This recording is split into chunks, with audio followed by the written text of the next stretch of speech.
Y esta lesión deformante, vamos a ver un poquito más adelante aquí, estas lesiones no duelen. Curiosamente el paciente no acude porque no le duele y solamente lo hace cuando ya le dificulta ponerse el zapato o ponerse la sandalia o lo que fuere que se ponga para ir a trabajar. Imagínense la gran cantidad de lesión que hay aquí, pero no hay compromiso doloroso, lo cual es curioso. Ahora, ¿cuáles son los hongos que causan este tipo de micetoma? Hay hongos que producen granos de color negro, se llaman así, hongos negros. Ahí está Madurella mycetomatis, Madurella grisácea, Exophiara jenselmei y Curbularia lunata. Los tres primeros, los más frecuentes. Luego tenemos a los hongos hialinos que producen granos blancos. Pseudosporium apiospermum, Pseudosporium prolificans, Fusarium y Aspergillus. Estos producen granos de color blanco. ¿Por qué demora tanto tiempo? Porque el hongo crece de manera muy lenta, su metabolismo es demasiado lento y esto es debido al grosor de la pared celular que tiene. En este caso de los hongos eumicetos, tienen además la característica de producir una cobertura externa de una sustancia llamada melanina, que es un pigmento en realidad.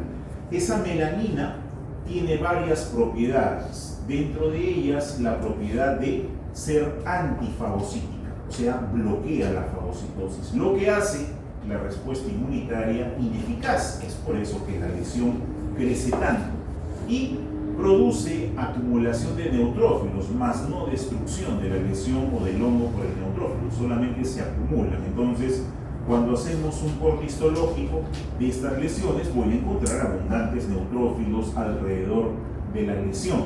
Los hongos confluyen para formar granos, son conjuntos de hongos como si fuesen apelotonados, y estos granos terminan siendo eliminados al exterior a través de trabéculas que se producen dentro de la lesión como si fuesen tractos de una esponja que liberan la lesión hacia el exterior.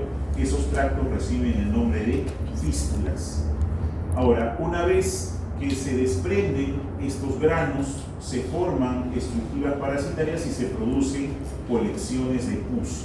Esas colecciones de pus causan este infiltrado de polimorfos nucleares neutrófilos, pero no pueden destruir la lesión por causa de la melanina. Entonces el hongo que ingresa, y son varios, ingresa, causa inflamación. Vemos aquí el contenido de los gránulos de color negro, Madurella generalmente, los de color blanco, Pseudoesqueleria en primer lugar, y las lesiones. Hay una triada, o sea, tres signos que se describen para estos hongos. Número uno, tractos múltiples o senos múltiples. Si uno pudiese ver a través de una imagen o un corte de esta lesión, veríamos que por dentro hay una serie de caminitos que comunican el interior con el exterior. Esos caminitos se llaman fístulas. Dos, la masa subcutánea no es dolorosa. Toda esta lesión no produce dolor. Y en tercer lugar, por esos tractos, por esas fístulas, discurre un fluido cero purulento, por donde salen además los gránulos asociados. Y el otro es la esporotricosis, de la cual sí hay bastante en el Perú. Esta esporotricosis tiene las zonas más prevalentes en los lugares donde hay agricultura, sobre todo crecimiento de árboles frutales.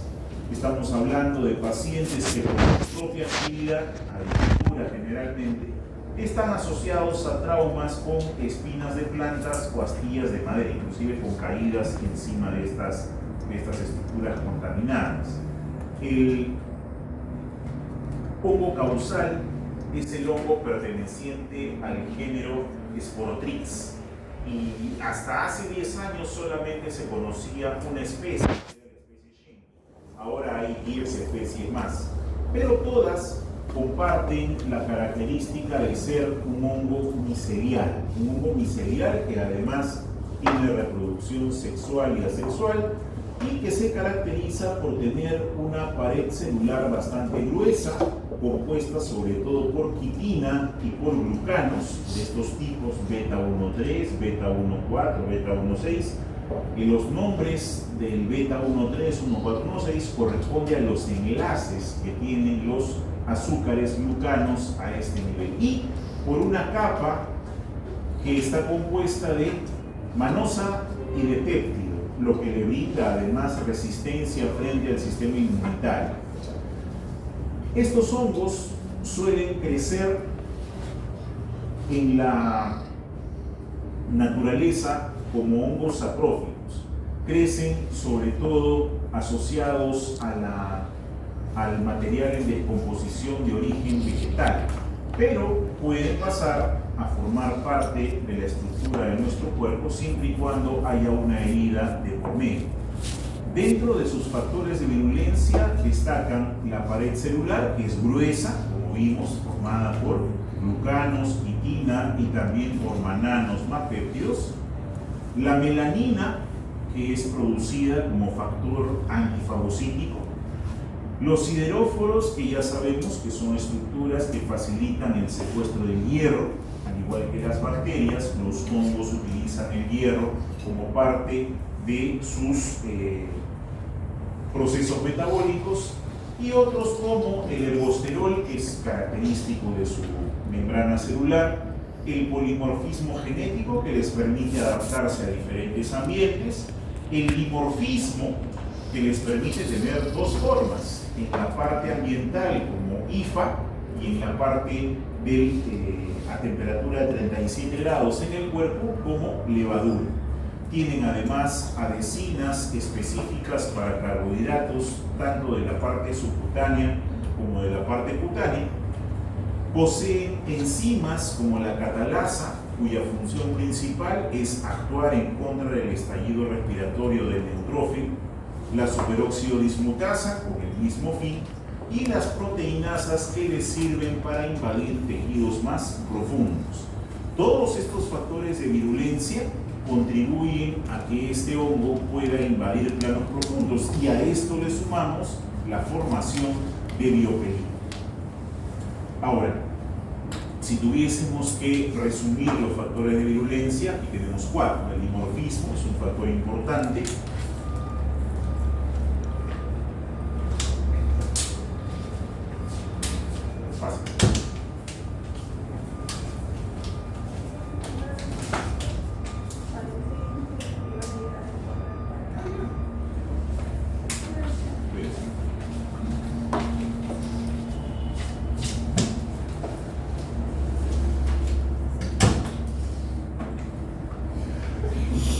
¿Dónde está el león?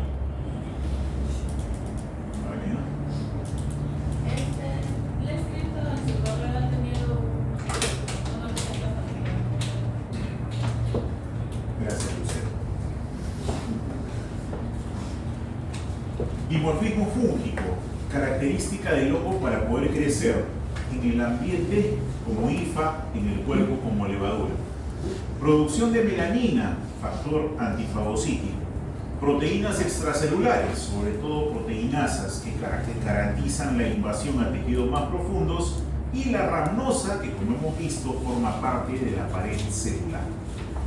La vía de entrada, preferentemente cutánea. Estos hongos ingresan por inoculación directa, ya sea a través de traumatismos o excoriaciones, vale decir raspaduras con material contaminado, y en algunos casos raros puede ingresar por vía respiratoria, esto generalmente en pacientes inmunocomprometidos. Su reconocimiento por el sistema inmunitario es mediado también por receptores de reconocimiento de patrón. Por ejemplo, el Toll-like 4 reconoce las estructuras lípidas del hongo, las lipídicas. El TLR2 reconoce antígenos relacionados no solamente con lípidos, sino también con antígenos solubles de superficie, llámese carbohidratos. El receptor de lectina, que reconoce una molécula en particular llamada sustancia, es una sustancia que se produce cuando la fase de neurones se inicia al calor, y una fracción, la F1, que se denomina, aquí están los nombres de la sigla, por si acaso, que se denomina fracción alcalina insoluble, y también hay un receptor de manosa que reconoce componentes séricos del agua. Su patogenia comienza con el traumatismo cutáneo. A partir de allí se forma una lesión característica que se llama chancro esporotricósico. Todos los chancros son úlceras, son llagas, son lesiones en carne viva. Esa lesión causa una respuesta inmune de tipo T helper 1, se forma un complejo cutáneo linfático y el microbio, en este caso el hongo, pasa directamente por vía linfática hacia el circuito linfático ganglionar y empieza a viajar por él. En algunos casos, si hay una respuesta inmune lo suficientemente potente para detener la infección, la cura puede ocurrir espontáneamente, pero eso no pasa siempre. En la gran mayoría de casos, la lesión se hace crónica, se cronifica, y pueden empezar a aparecer lesiones en toda la extensión. Vamos a poner la imagen y luego regresamos. La lesión empieza aquí y miren, por todo el trayecto ganglionar se produce la migración del hongo. Llega al ganglio, produce una nueva infección y esa lesión inclusive puede brotar hasta la piel. Entonces, esta lesión se describe como en forma de rosario. El rosario tiene varias estaciones, acá igualito. Este es el chancro esporotricósico. Aquí ocurrió la lesión primaria. Esta es la llaga de inicio. Si esto se hace continuo, el paciente termina así, con lesiones en varios lugares al mismo tiempo. Es inconfundible cuando lo ve, fácil de distinguir macroscópicamente. La respuesta inmune de la esporotricosis es, digamos que algo compleja. ¿Por qué? Porque el hongo tiene de por sí algunas estructuras que van a bloquear la fagocitosis, vale decir, los polisacáridos asociados a péptidos, o sea, la rhamnosa que vimos de la pared celular, que es gruesa, el ergosterol de su membrana celular, la melanina de su pared celular, y también la producción de fragmentos lipídicos y ácido ciálico que funcionan como señuelos, es decir, libera factores para que el sistema inmune los ataque mientras se preserva la estructura principal. Eso hace que se bloquee la fagocitosis. Pero en caso de que el hongo pudiese ser reconocido a través de los PAMs mencionados aquí, va a desencadenar respuesta inflamatoria a través sobre todo de secreción de citoquinas de la vía T helper 1, lo que va a favorecer la acción del macrófago, y también de la vía T helper 17, lo que va a favorecer la cicatrización del tejido. Recordemos que la vía T helper 17 libera factor de crecimiento transformante beta asociado. Entonces el hongo ingresa, hay una respuesta celular intensa en la primera fase. Luego pasamos al proceso infeccioso en sí, donde ya el sistema inmune no va a poder controlar la infección, y finalmente aparece la respuesta humoral, donde vamos a tener un componente de anticuerpos mediado no solamente por inmunoglobulina M y A, sino sobre todo por inmunoglobulina G, lo que va a contribuir a la inmunidad de mediano y largo plazo. La respuesta inmune netamente en los queratinocitos, que es el punto de entrada, también es variable, dependiendo de si el hongo ingresa en fase de conidia o si ingresa como levadura.